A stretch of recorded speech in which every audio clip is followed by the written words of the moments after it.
අම්මා කෙනෙක්ට බබෙක් අඬන එක තරම් වෙන කිසිම දෙයක් හිතට බරක් නෑ නේද? ඉතින් සමහර විට ළමයා අඬන්නේ බබා කුක්ක බීලා බබාගේ බඩේ තියෙන ගෑස් එහෙම නැත්නම් වාතය නිසා වෙන්න ඇති.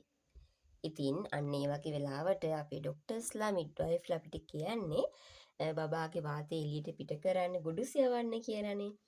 ඉතින් මම මේ වීඩියෝ ටිකේ තියෙන්නේ පුංචි කාලේ මගේ බබාට මම ගුඩුසු යවපු හැටි.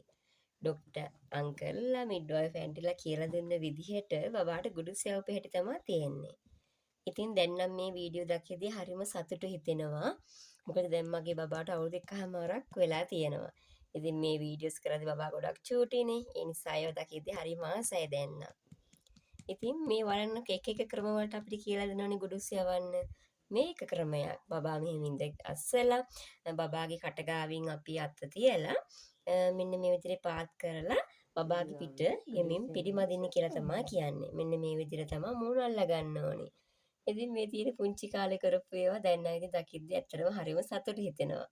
ගුරුස් යවන්න එක ක්‍රම ගොඩක් තියෙනවා. මේක එක ක්‍රමයක්. ඒ ක්‍රම ටික ඔක්කොම මගේ මේ වීඩියෝ එකේ තියෙනවා. මේ අලුත් අම්මලාට පුළුවන් මේවා චුට්ටක් බලන්න. ඉතින් ගොඩක් අම්මලා සමහරලාට බයයි බබාට රිදෙයි කියලා. ඒත් ඉතින් බබාට එහෙම රිදෙන්නේ නැල්ලු.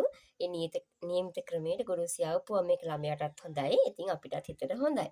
ඉතින් අනිත් ක්‍රමය තමයි මෙන්න මේ විදිහට බබා උඩට උස්සලා බබාගේ බඩ අපේ ඇඟට තද වෙන්න තියලා පිටට චුට්ටක් තට්ටු කරන එක.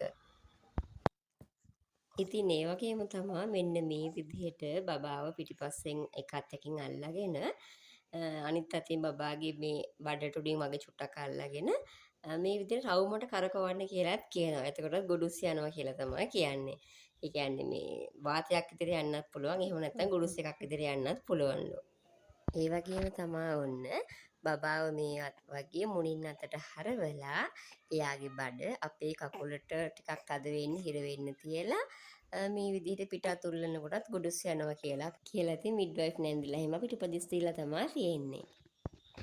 ඉතින් ඔන්න මම හිතනවා අදත් වීඩියෝ එක චුට්ටක් හරි වලට වැදගත් වෙන්නේ නැති කියලා. ඉතින් ආයෙත් දවසක වටිනා වීඩියෝ එකක් අරගෙන එන්නම්. ඔයාලට පුළුවන් ඔයාලගේ බබාටත් ගොඩුස් යවන්න මේ ක්‍රම ටික අනුගමනය කරලා බලන්න. එහෙනම් ඉතින් අපි සින්දුවක් අහන්න තමයි යන්නේ. අපේ වල්ප නන්දල මාමල හැමෝටම ගොඩක් ස්තුතියි. ආයෙත් දවසක එන්නම්. ආයිබෝවන්.